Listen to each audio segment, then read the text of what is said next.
Olá, criação de Deus! Hoje mergulhamos nas vidas intrigantes e destinos dos 12 apóstolos de Jesus Cristo. Essas não eram pessoas comuns, eles vinham de diversos contextos, pescadores, camponeses, artesãos, e deixaram tudo para trás para seguir seu mestre. Eles testemunharam a ressurreição de Jesus e foram encarregados de espalhar o Evangelho pelo mundo. Mas, espere, seus testemunhos não foram um caminho tranquilo. Eles enfrentaram perseguição e martírio, sacrificando suas vidas pelo amor a Cristo. Cada uma de suas mortes é um testemunho pungente de sua lealdade e da extrema crueldade que a humanidade pode infligir aos seus próprios. Agora, se você pensa que suas vidas terminaram de maneira comum, você terá uma surpresa. Suas histórias estão envoltas em mistério, controvérsias e algumas narrativas absolutamente incríveis. Neste vídeo, estamos mergulhando em todos os detalhes encontrados na Bíblia, juntamente com informações da Igreja e historiadores. Então, por favor, faça-me um favor, aperte o botão de inscrever-se, dê-nos um joinha e fique conosco até o final. João, o amado, vamos destacar um desses apóstolos, João, o amado. Ele é uma figura central e misteriosa nas narrativas bíblicas, filho de Zebedeu e Salomé, e irmão de Tiago, outro apóstolo. Imagine isto, um discípulo tão próximo de Jesus que é frequentemente referido como aquele a quem Jesus amava. Esse vínculo único deu a João uma visão sem paralelo dos ensinamentos e eventos de Jesus. Conhecido por sua sensibilidade espiritual, João desempenhou um papel-chave na transmissão dos ensinamentos de Jesus. Ele estava lá em momentos cruciais, momentos como a transfiguração e a última ceia. Após a morte de Jesus, ele se tornou um pilar na comunidade cristã primitiva em Jerusalém. Mas prepare-se, o destino de João fica misterioso. As perseguições foram intensas, especialmente sob o imperador Domiciano, por pregar em Éfeso. A tradição diz que João enfrentou um caldeirão de óleo fervente e sobreviveu milagrosamente. A resposta do imperador? Exílio para Patmos, uma prisão imperial. Nota rápida: nenhum versículo bíblico apoia a parte do óleo quente, é tradição da Igreja. Após a turbulência, João está em Patmos, tendo visões apocalípticas no livro de Apocalipse. O mistério continua em torno de sua morte. Apesar das tentativas romanas, João supostamente morreu de morte natural, de acordo com o bispo Policarpo, citado por Eusébio. Ele faleceu em Éfeso por volta de 100 d.C., aos 94 anos. Mas quando Constantino verificou seu túmulo para um memorial, estava vazio. Os últimos anos de João, cercados pelos enigmas da vida, marcaram sua partida deste mundo. A sabedoria que esses apóstolos ganharam ao longo dos anos tornou-se um pilar na comunidade cristã. Suas palavras, semeadas em profundidade espiritual, guiaram, corrigiram e encorajaram os fiéis. Enraizados em suas experiências com Cristo, seus ensinamentos ressoaram com autoridade e amor, nutrindo a fé crescente. Em seus últimos dias, João refletiu sobre a história que havia visto, desde os humildes começos até as lutas em Éfeso. Cada palavra que escreveu enfatizou o coração do Evangelho, o amor incondicional em Jesus Cristo. Seu livro de Apocalipse ofereceu esperança, apontando para Jesus triunfando sobre o mal, mesmo na adversidade. O triunfo pertence a Deus. João deixou um legado imensurável, um apóstolo fundador e um exemplo de fé, amor e perseverança. Agora, vamos falar sobre Tiago, conhecido como Tiago, filho de Zebedeu, testemunha dos milagres e da agonia próxima de Jesus. Sua história pós-morte tomou um rumo drástico. O rei Herodes Agripa, ansioso para agradar os judeus, ordenou sua execução. Os detalhes são escassos, mas a tradição inclina-se para a decapitação ou perfuração por espada. Agora, vamos esclarecer um detalhe interessante: existem dois apóstolos chamados Tiago nas Escrituras. Já discutimos sobre Tiago, filho de Zebedeu. O segundo é Tiago, filho de Alfeu, também conhecido como Tiago, o menor. Seu papel nos evangelhos é relativamente discreto em comparação com outros. Após a morte de Jesus, as informações sobre ele tornam-se ainda mais escassas. A tradição sugere que ele pode ter desempenhado um papel na disseminação do Evangelho através de possíveis jornadas missionárias. Quanto à morte de Tiago, o menor, a falta de especificidades nas Escrituras e as diversas tradições tornam isso um ponto de incerteza. Mas, de acordo com a doutrina cristã, ele também encontrou seu fim por ordens do rei Herodes Agripa e em Jerusalém, enfrentando uma decapitação pública. Essa imagem de Tiago é frequentemente retratada na arte religiosa. Em Jerusalém, no primeiro século, a notícia da morte de Tiago, o menor, foi impactante. Ele era um pilar da igreja primitiva, e seu martírio não foi apenas uma perda pessoal para os seguidores de Jesus, mas um sinal claro da crescente tensão entre a jovem igreja e as autoridades judaicas e romanas, tornando-se um momento definidor que enfatizou a natureza séria e custosa da missão cristã. A morte de Tiago provocou tanto luto quanto determinação entre os apóstolos, aumentando sua consciência do perigo iminente. No entanto, a morte de Tiago não foi em vão, ela desencadeou uma nova onda de evangelização e testemunho entre os cristãos. Apesar da perseguição, a igreja se expandiu além de Jerusalém e Judeia, alcançando Samaria e, eventualmente, os confins do Império Romano. O Evangelho, nutrido pelo sangue dos mártires, encontrou terreno fértil em corações sedentos por esperança e verdade. Enquanto isso, Tiago, o menor, continuou seu ministério discreto, mas vital. Embora as Escrituras forneçam poucos detalhes, a tradição da Igreja sugere que ele desempenhou um papel significativo na disseminação da fé durante tempos incertos e desafiadores. Refletindo sobre as vidas desses dois Tiagos, encontramos inspiração para gerações subsequentes de cristãos. Eles representam a diversidade dentro da Igreja, um com um papel público e um fim dramático, o outro com uma contribuição mais silenciosa, mas igualmente importante. Suas histórias ecoam na memória da Igreja, lembrando os fiéis de que o caminho do discipulado pode assumir muitas formas.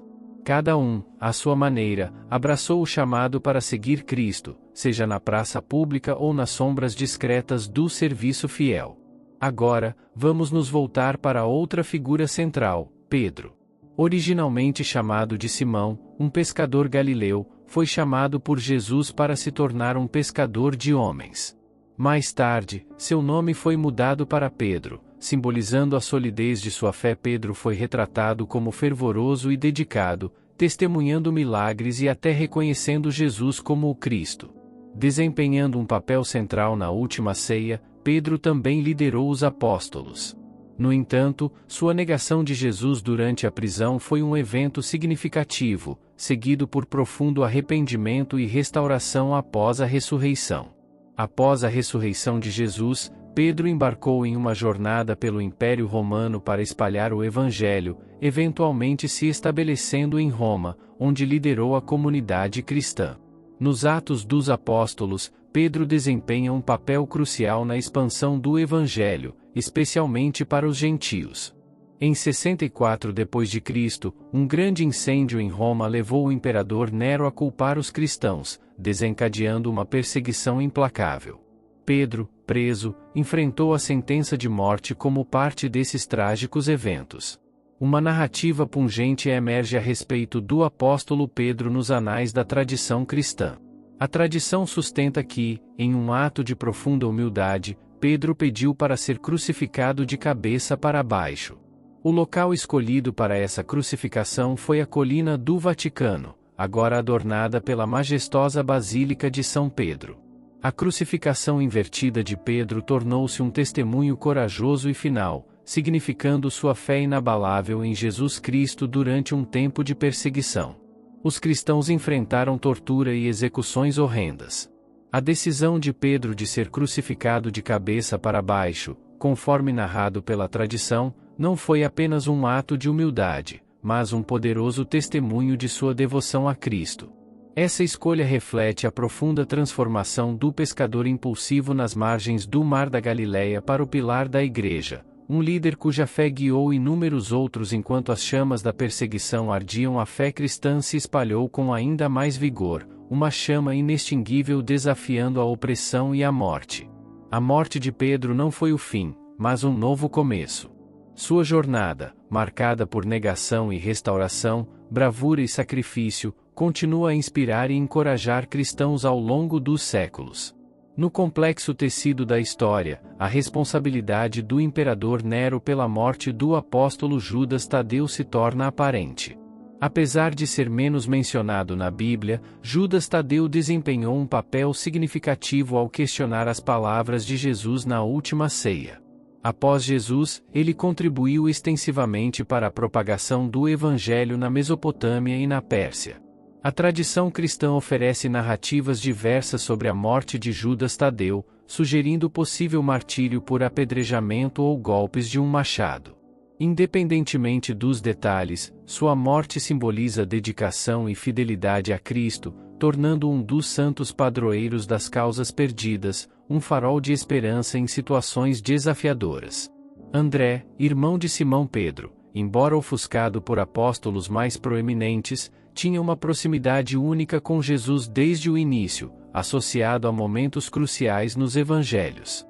A importância de André se estende por ser o fundador da Igreja de Constantinopla. A tradição afirma que ele enfrentou a crucificação em Patras, Grécia, em uma cruz em forma de X, mais tarde conhecida como a Cruz de Santo André. A crucificação de André, como a de Pedro, foi um testemunho da indignidade de morrer da mesma maneira que Jesus.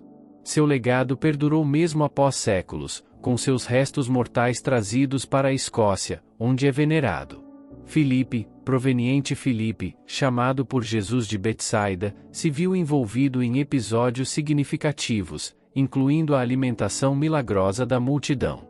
Sua avaliação lógica dos recursos materiais contrasta com a intervenção divina de Jesus, destacando a perspectiva humana diante dos desafios.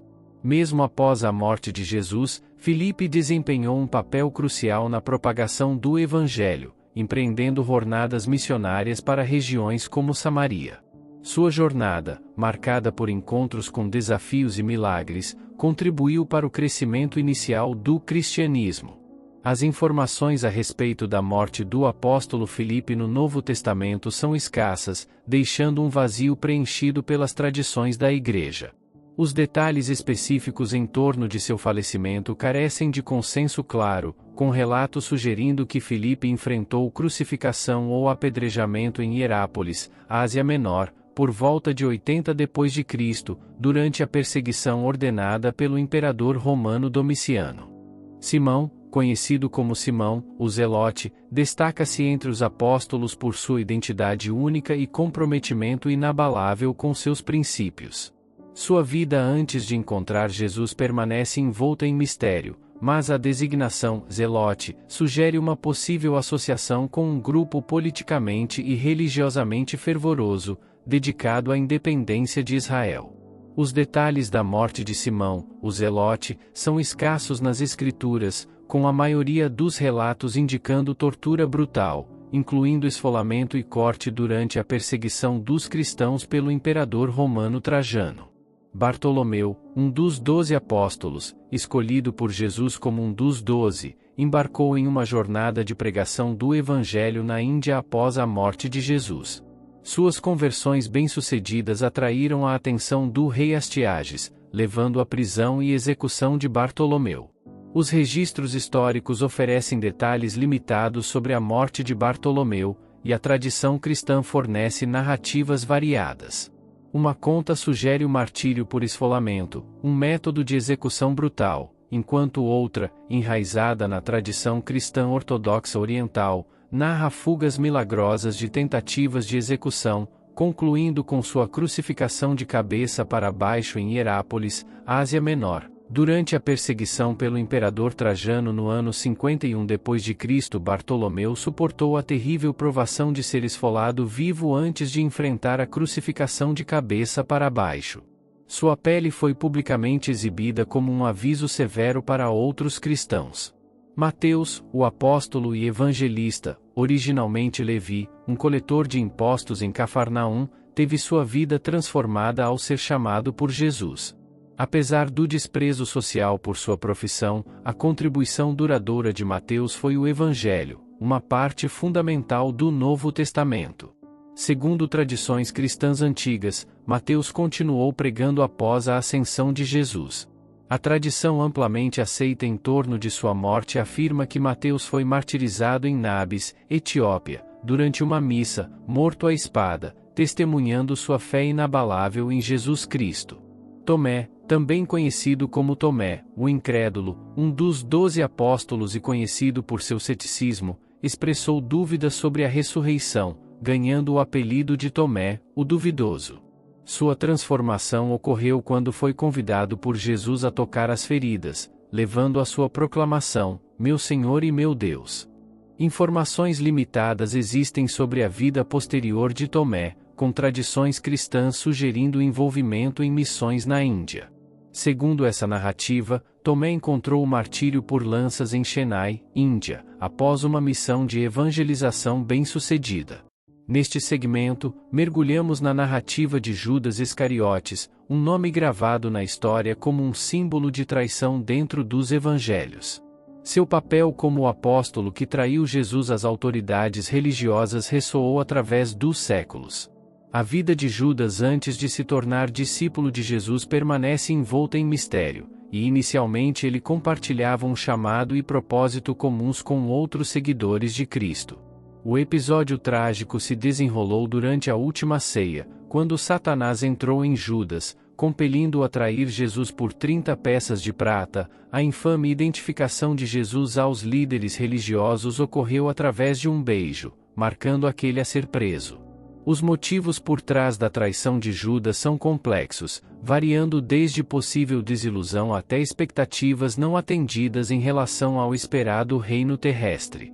Após a realização das consequências de suas ações, Judas tentou devolver as 30 peças de prata, mas consumido pela culpa e remorso, acabou se enforcando. A tradição cristã frequentemente sublinha o destino de Judas como um lembrete pungente da gravidade da traição, iluminando a interação complexa entre o livre-arbítrio humano e o plano divino. A morte de Judas por enforcamento, conforme retratada nos evangelhos de Mateus e Atos, ocorreu em um campo conhecido como o campo de sangue ou campo do oleiro, adquirido com o dinheiro devolvido. Este campo, situado perto do Vale de Inom, em Jerusalém, foi originalmente designado para o enterro de estrangeiros e criminosos, adquirido pelos líderes religiosos para enterrar estrangeiros, tornou-se o campo de sangue, simbolizando a traição de Judas através do derramamento do sangue de Jesus. Além de sua associação com a traição, o campo também se tornou um emblema de arrependimento e redenção. As narrativas do Novo Testamento encontradas em Mateus 27 versículo 3 e 5 e Atos 1 versículo 18 e 19 diferem ligeiramente em detalhes, mas convergem no trágico desfecho. Em Mateus, Judas se arrepende, devolve a prata e se enforca, enquanto em Atos, sua queda resulta em seu corpo se rompendo. Apesar dessas nuances, ambas as contas enfatizam o profundo remorso e desespero que marcaram a trágica conclusão de Judas. A história de Judas serve como um lembrete solene das consequências de longo alcance da traição e do peso do arrependimento sem a presença de esperança e perdão.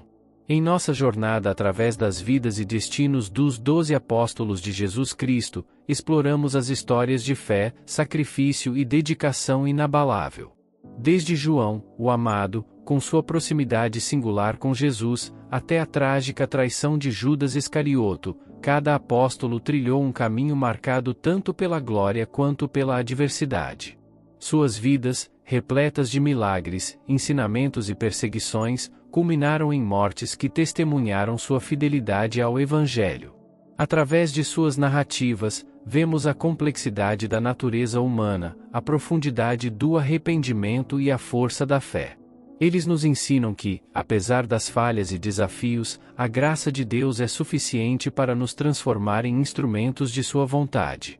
A história de cada apóstolo, desde a dedicação sacrificial até o fim martirizado, não apenas moldou os alicerces da Igreja cristã, mas também continua a inspirar gerações de fiéis a viverem com coragem e convicção. A conclusão de suas vidas terrenas não foi o fim, mas o começo de um legado eterno que ecoa através dos séculos, lembrando-nos da promessa de redenção e da esperança que temos em Cristo. Que suas histórias nos motivem a carregar nossa cruz com fé, sabendo que, assim como os apóstolos, somos chamados a ser luzes em um mundo que anseia pela verdade do amor transformador de Deus. Ao refletirmos sobre essas vidas extraordinárias, somos convidados a olhar além das lutas e perseguições, e a ver a beleza e o poder da entrega total a Deus. Que possamos encontrar inspiração em sua fé, coragem e amor inabalável por Jesus, e que suas histórias nos encorajem a prosseguir em nossa própria jornada espiritual com renovado propósito e paixão. Que a memória dos 12 apóstolos continue a guiar-nos em direção a uma fé mais profunda e a uma vida dedicada ao serviço do reino de Deus. Que Deus abençoe você e sua família.